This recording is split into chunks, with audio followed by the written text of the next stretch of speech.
আসসালামু আলাইকুম, সবাই কেমন আছেন? আশা করি সবাই ভালো আছেন।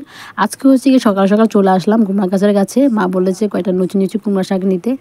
আজকে হচ্ছে গিয়ে কুমড়া শাক দিয়ে আর হচ্ছে গিয়ে মাছ দিয়ে একটা রেসিপি রান্না করবে আমার মা। অন্যরকম একটা খাবারের আইটেম করবে। তো সেটা হচ্ছে গিয়ে মাছের ঝুড়ি আর কি।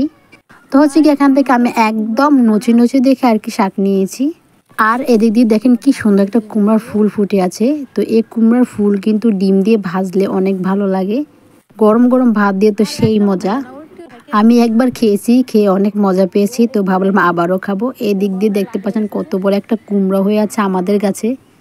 এবার হচ্ছে কি আমাদের গাছে আলহামদুলিল্লাহ অনেক কুমড়া ধরেছে আর শাকও অনেক হয়েছে, বাড়ির সবাই খেয়েছে।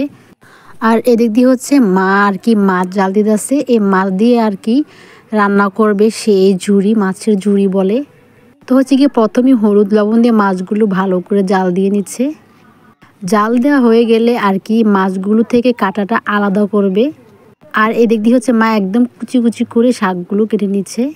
তো বন্ধুরা, মাছের ঝুড়ি এই খাবারটা আপনারা খান কিনা জানি না, তো আমাদের এলাকায় কিন্তু ভীষণ একটা জনপ্রিয় খাবার।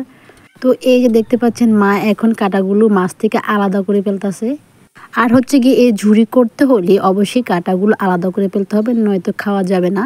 তো হচ্ছে কি কাঁটাগুলো বাছতে একটু কষ্ট হয়ে গেছে, অনেক কাঁটা ছিল, মাছের মাথাও ছিল সাথে। আর এদিক দিয়ে হচ্ছে অন্যরকম একটা রান্না করতে আসছে, আবার মাছ দিয়ে রান্না করবে টমেটো।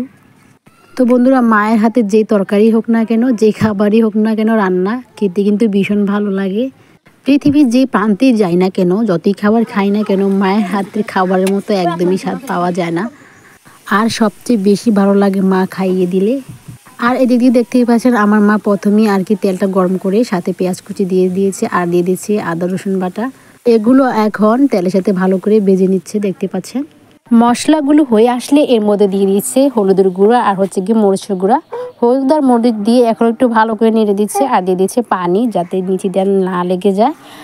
আর কি মশলাগুলো হয়ে আসলে আবার দিয়ে দিচ্ছে আর কি মাছ। দেখতে পাচ্ছেন মাছগুলো কি সুন্দর করে আলাদা করে ফেলছে কাঁটা থেকে। এখন হচ্ছে গিয়ে মাছগুলো দিয়ে ভালো করে কষিয়ে নেবে মাছগুলো, দেখতে পাচ্ছেন। আর এখানে হচ্ছে গিয়ে ভালো একটা ফ্লেভারের জন্য মা আবার দিয়ে দিচ্ছে গরম মশলা। গরম মশলা দিলে আর কি ভালো একটা ফ্লেভার আসে। তো মাছগুলো এখন কষানো হয়ে গেলে এর মধ্যে দিয়ে দিচ্ছে শাক। এখানে কিন্তু মা অনেক পদের আর কি শাক নিয়েছে, অনেক রকম শাক নিয়েছে। শাকের পরিমাণটা একটু কম দিয়েছে, বেশি শাক দেন আর কি। এখানে হচ্ছে গিয়ে বেশি শাক দেওয়া যাবে না, অল্প শাক দিতে হবে। এখন হচ্ছে গিয়ে শাকগুলো মাছের সাথে দিয়ে ভালো করে উল্টিয়ে পাল্টিয়ে নেড়ে দিচ্ছে, দেখতে পাচ্ছেন কত সুন্দর দেখতে। আর এগুলো হচ্ছে গিয়ে একদম জাল দিয়ে দিতে একদম শুকনো করে ফেলবে। আর গরম গরম ভাত দেখে দিতে অনেক মজা। তো বন্ধুরা, আজকের এই ভিডিওটা এই পর্যন্ত। সবাই ভালো থাকবেন, আল্লাহ হাফেজ।